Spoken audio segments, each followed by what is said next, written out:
So without further ado, let's dive into some motivation. It is so easy to get boggled down. It's so easy to blame society. It's so easy to point the finger at everybody else instead of turning that finger inward on ourselves. Now, that does not mean that we are the root of all of our problems. Like, bad things happen to good people.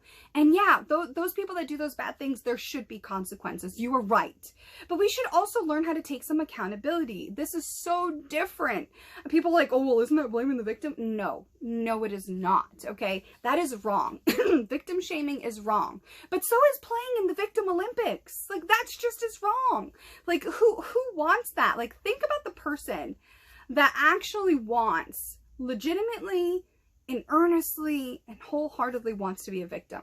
Like, think about how much damage that person has sustained to actually want something like that. Why would you want to be disenfranchised? Why would you want to be oppressed? Why would you want to be held down by the man? Like, why would you want to play that sort of game? The best way to win a rigged game is not to play. It's rigged.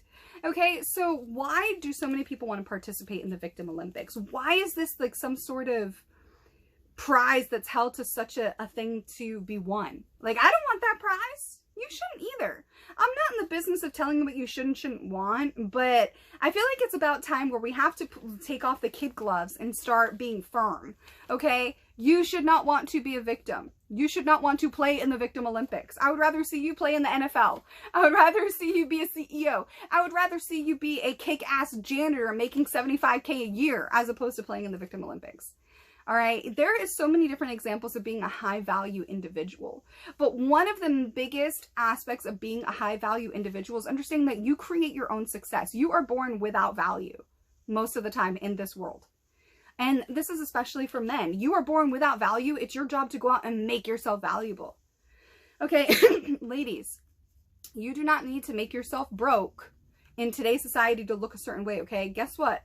These eyelashes right now, dollar store. This eyeliner right now, dollar store. This face powder I am wearing, legit $5. Okay, my eyebrow pencil, $6. My nails, dollar store. My hair, I dyed it myself. My lipstick is from MAC. It was a gift for Christmas. Okay, you do not need to make yourself broke. And understand, sometimes one of the sexiest, most beautiful, amazing, awe-inspiring things about you are not your looks. It's your attitude. Okay? Other people do not owe you something because you're educated or you're successful. Those were your choices. But how you treat people is an even bigger choice. Okay? You do not have to make yourself broke in today's society to look a certain way or to keep up with the Joneses, which is just one of the biggest thieves of joy, because it is comparison. You're comparing yourself and trying to compete with people that do not give a shizzit about you. Okay? And like, today's society is so anti-men. It's just so ridiculous. It's so ridiculous. We all need each other. Men built the world that we live in, okay?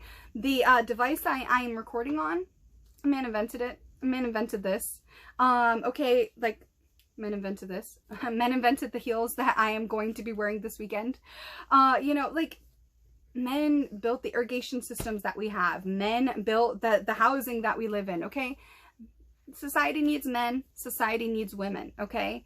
Stop playing in the Victim Olympics. Your life is what you choose to make it. Your failures are not the be-all end-all of you. They are a necessary ladder on this. They're necessary to the ladder of success. Each failure is a building block of, you know, your personality, your gumption, your formidability, and your tenacity as a unique and amazing, wonderful, once-in-a-lifetime human being.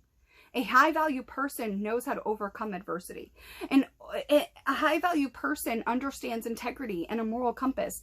A high-value person is not just defined as a high-value person because of the job that they have or the types of clothes that they wear to work. A high-value person is also defined as a high-value person by how they act, by how they conduct themselves, by how they speak, by how they communicate, both physically, mentally, and emotionally, and verbally, as well as how they treat others and themselves. It's not just about whether or not they wear a suit and look like, you know, Christian Grey, okay? If you took away the money, the family connections, and the power that Christian Grey in those stories has, All he is a controlling stalker. But a lot of you girls are fantasizing over that when those books and those movies came out. Ask yourself why. You can find high value men in construction, in custodial work, in nonprofit, in offices, in all kinds of different industries, just like there are high value women in all kinds of different places. But we have to take accountability in order to start becoming a high value person, okay?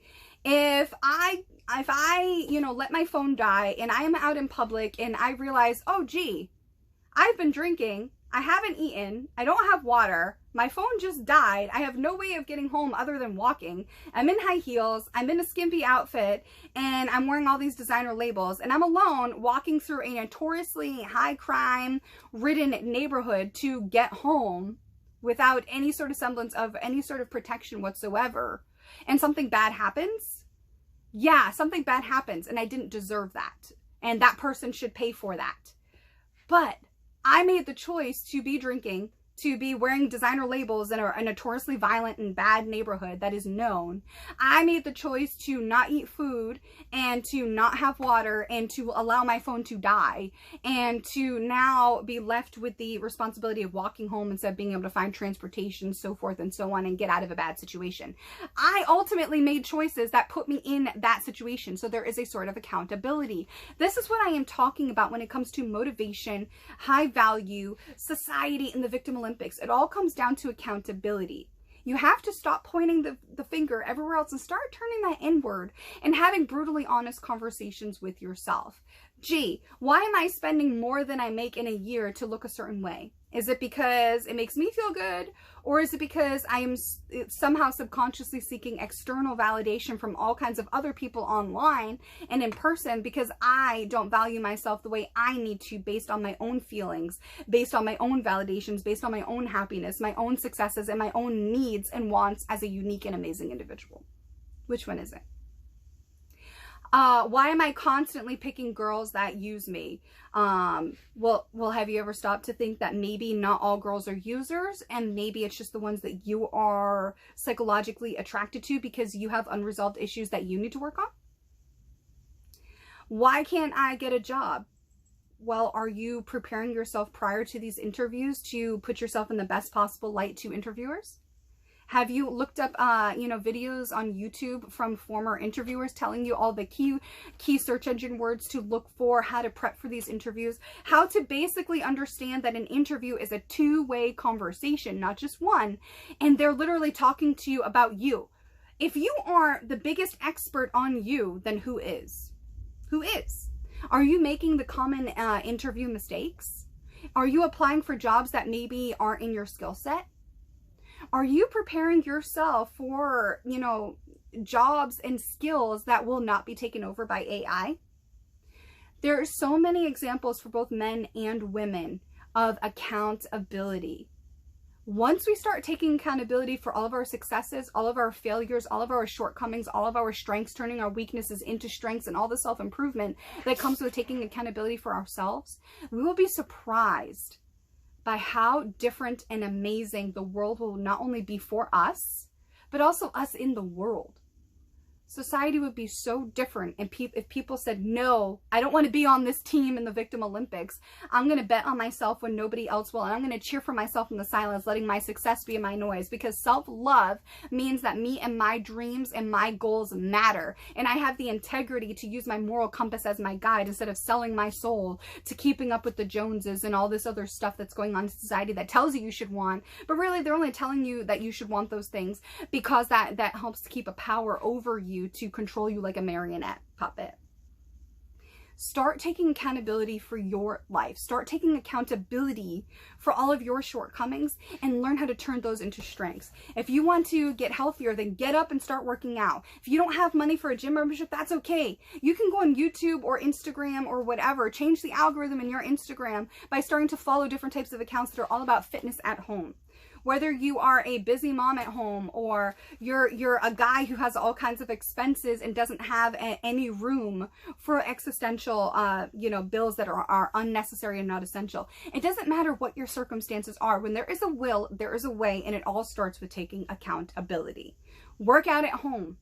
Start eating healthier food. Start cutting back on unnecessary expenses. Stop spending all of your paychecks for all of these labels that legit don't need your money. Remember, the goal is to be rich, not to look rich. And how do you get to pass down these types of things for your future generations of your family, so that your particular family is better than everything else? Knowledge is power. The one thing that cannot be enslaved is your mind, and that means you have to take accountability for all the stuff that you may have learned that's wrong, all the stuff that you may have done that led to the circumstances that you are in right now. Take accountability so that you can learn how to be better, do better, represent better, show up better, have better, all around be better. High value people already learned these things. Just because you're behind does not mean you can't catch up, because you have the added benefit of learning from their mistakes so you don't have to make those. That puts you on a fast track to success. But don't focus on the speed. If you want something fast, then you are not willing to actually do what it takes to get there, which is the daily rent of success, which we have talked about in length and to get great detail on this podcast and on my YouTube channel. Okay, don't be focused on fast. Anything fast and easily gained is just as easily lost, and it's not worth having. Don't be afraid of that pain. Don't be afraid of the hardships. Don't be afraid to struggle. It's in adversity that we find out how resilient we are as people. Don't focus on being strong, because nobody checks up on the strong person. Be resilient, be formidable, be tenacious. All you need when you take accountability for your life and where you want to go, all you need is love, guts, and gumption. Self-love to realize that you and your dreams matter. The guts to go after those dreams, believing in yourself when nobody else will. And the gumption to bring that all together without sacrificing your integrity, cheering for yourself in the silence, letting your success be your noise. All starts with taking accountability. And remember, if somebody's going to turn on you and become your enemy for something so small, it's like a minor disagreement, a post you made, or a certain point of view that you have, then 9 times out of 10, that person was never really your friend to begin with. They were just an enemy in disguise. So don't cry. Don't waste time on it. Continue to take accountability and focus on you.